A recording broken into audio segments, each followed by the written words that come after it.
லூக்கா நற்செய்தி அதிகாரம் 2. இயேசுவின் பிறப்பு. அக்காலத்தில் அகஸ்து சீசர் தம் பேரரசு முழுவதும் மக்கள் தொகையை கணக்கிடுமாறு கட்டளை பிறப்பித்தார். அதன்படி சிறிய நாட்டில் குரேனியு என்பவர் ஆளுநராய் இருந்தபோது முதன்முறையாக மக்கள் தொகை கணக்கிடப்பட்டது. தம் பெயரை பதிவு செய்ய அனைவரும் அவரவர் ஊருக்கு சென்றனர். தாவீதின் வழிமரபினரான யோசேப்பும் தமக்கு மன ஒப்பந்தமான மரியாவோடு பெயரை பதிவு செய்ய கலிலேயாவிலுள்ள நாசரேத்து ஊரிலிருந்து யூதேயாவிலுள்ள பெத்லகேம் என்ற தாவீதின் ஊருக்கு சென்றார். மரியா கருவுற்றிருந்தார். அவர்கள் அங்கு இருந்த பொழுது மரியாவுக்கு பேறுகாலம் வந்தது. அவர் தம் தலைமகனை பெற்றெடுத்தார். விடுதியில் அவர்களுக்கு இடம் கிடைக்கவில்லை. எனவே பிள்ளையை துணிகளில் பொதிந்து தீவன தொட்டியில் கிடத்தினர், இடையர்களும் வானதூதர்களும். அப்பொழுது அப்பகுதியில் உள்ள வயல்வெளியில் இடையர்கள் தங்கி இரவெல்லாம் தங்கள் கிடையை காவல் காத்து கொண்டிருந்தார்கள். திடீரென்று ஆண்டவருடைய தூதர் அவர்கள் முன் வந்து நின்றபோது ஆண்டவரின் மாட்சி அவர்களை சுற்றி ஒளிர்ந்தது. மிகுந்த அச்சம் அவர்களை ஆட்கொண்டது. வானதூதர் அவர்களிடம், அஞ்சாதீர்கள், இதோ எல்லா மக்களுக்கும் பெரும் மகிழ்ச்சியூட்டும் நற்செய்தியை உங்களுக்கு அறிவிக்கிறேன். இன்று ஆண்டவராகிய மெசியா என்னும் மீட்பர் உங்களுக்காக தாவீதின் ஊரில் பிறந்திருக்கிறார். குழந்தையை துணிகளில் சுற்றி தீவன தொட்டியில் கிடத்தி இருப்பதை காண்பீர்கள். இதுவே உங்களுக்கு அடையாளம் என்றார். உடனே விண்ணக தூதர் பேரணி அந்த தூதருடன் சேர்ந்து, உன்னதத்தில் கடவுளுக்கு மாட்சி உரித்தாகுக, உலகில் அவருக்கு உகந்தோருக்கு அமைதி உண்டாகுக என்று கடவுளை போற்றி புகழ்ந்தது.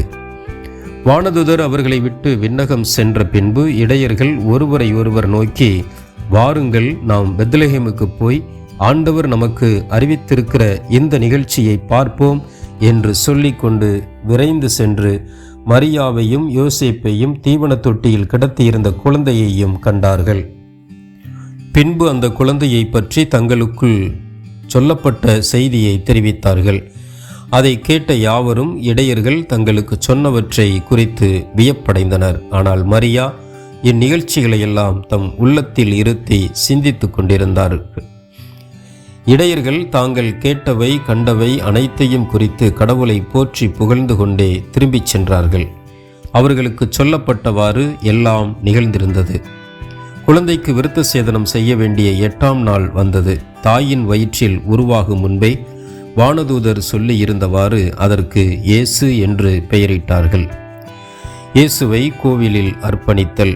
மோசேயின் சட்டப்படி தூய்மைச் சடங்கை நிறைவேற்ற வேண்டிய நாள் வந்தபோது குழந்தையை ஆண்டவருக்கு அர்ப்பணிக்க அவர்கள் எருசலேமுக்கு கொண்டு சென்றார்கள்.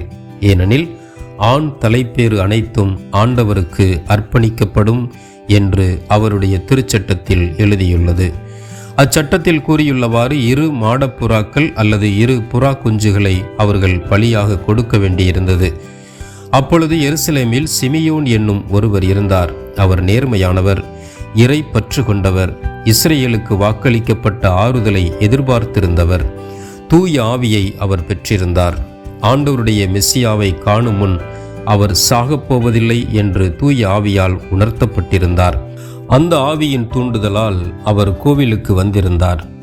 திருச்சட்ட வழக்கத்திற்கு ஏற்ப செய்ய வேண்டியதை குழந்தை இயேசுவுக்கு செய்து முடிக்க பெற்றோர் அதனை உள்ளே கொண்டு வந்தபோது சிமியோன் குழந்தையை கையில் ஏந்தி கடவுளை போற்றி, ஆண்டவரே, உமது சொற்படி அடியான் என்னை இப்போது அமைதியுடன் போகச் செய்கிறீர். ஏனெனில் மக்கள் அனைவரும் காணுமாறு நீர் ஏற்பாடு செய்துள்ள உமது மீட்பை என் கண்கள் கண்டுகொண்டன. மீட்பே பிற இனத்தாருக்கு வெளிப்பாடு அருளும் ஒளி. இதுவே மக்களாகிய இஸ்ரேலுக்கு பெருமை என்றார். குழந்தையை குறித்து கூறியவை பற்றி அதன் தாயும் தந்தையும் வியப்புற்றனர்.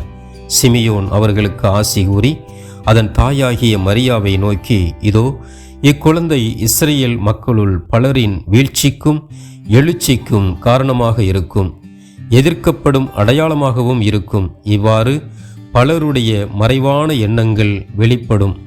உமது உள்ளத்தையும் ஒரு வாள் ஊடுருவி பாயும் என்றார். ஆசேர் குலத்தைச் சேர்ந்த பானுவேலின் மகளாகிய அன்னா என்னும் இறைவாக்கினர் ஒருவர் இருந்தார். அவர் வயது முதிர்ந்தவர். மணமாகி 7 ஆண்டுகள் கணவரோடு வாழ்ந்தபின் கைம்பெண் ஆனவர். அவருக்கு வயது 84.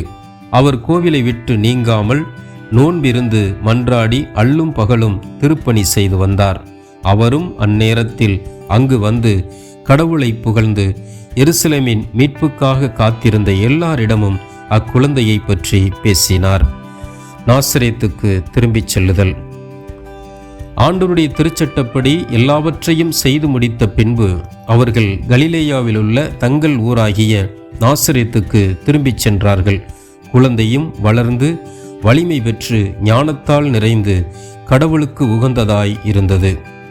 கோவிலில் சிறுவன் இயேசு. ஆண்டுதோறும் இயேசுவின் பெற்றோர் பாஸ்கா விழாவை கொண்டாட எருசலேமுக்கு போவார்கள். இயேசுவுக்கு 12 வயது ஆனபோது வழக்கப்படி விழாவை கொண்டாட எருசலேம் சென்றனர். விழா நாள்கள் முடிந்து அவர்கள் திரும்பிய போது சிறுவன் இயேசு எருசலேமில் தங்கிவிட்டார். இது அவருடைய பெற்றோருக்கு தெரியாது. பயணிகள் கூட்டத்தில் அவர் இருப்பார் என்று எண்ணினர். ஒரு நாள் பயணம் முடிந்த பின்பு உறவினரிடையேயும் அறிமுகமானவர்களிடையேயும் அவரை தேடினர். அவரை காணாததால் அவரை தேடிக்கொண்டு எருசலேமுக்கு திரும்பிச் சென்றார்கள். 3 நாள்களுக்கு பின் அவரை கோவிலில் கண்டார்கள். அங்கே அவர் போதகர்கள் நடுவில் அமர்ந்து அவர்கள் சொல்வதை கேட்டுக்கொண்டும் அவர்களிடம் கேள்விகளை எழுப்பிக் கொண்டும் இருந்தார். அவற்றை கேட்ட அனைவரும் அவருடைய புரிந்து கொள்ளும் திறனையும் அவர் அளித்த பதில்களையும் கண்டு மலைத்து போயினர். அவருடைய பெற்றோரும் அவரை கண்டு வியப்பில் ஆழ்ந்தனர். அப்பொழுது அவருடைய தாய் அவரை நோக்கி, மகனே, ஏன் இப்படி செய்தாய்? இதோ பார், உன் தந்தையும் நானும் உன்னை மிகுந்த கவலையோடு தேடிக்கொண்டிருந்தோமே என்றார்.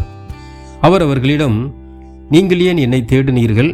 நான் என் தந்தையின் அலுவல்களில் ஈடுபட்டிருக்க வேண்டும் என்பது உங்களுக்கு தெரியாதா என்றார்.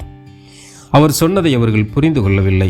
பின்பு அவர் அவர்களுடன் சென்று நாசரேத்தை அடைந்து அவர்களுக்கு பணிந்து நடந்தார். அவருடைய தாய் என் நிகழ்ச்சிகளை எல்லாம் தமது உள்ளத்தில் பதித்து வைத்திருந்தார். இயேசு ஞானத்திலும் உடல் வளர்ச்சியிலும் மிகுந்து கடவுளுக்கும் மனிதருக்கும் உகந்தவராய் வாழ்ந்து வந்தார்.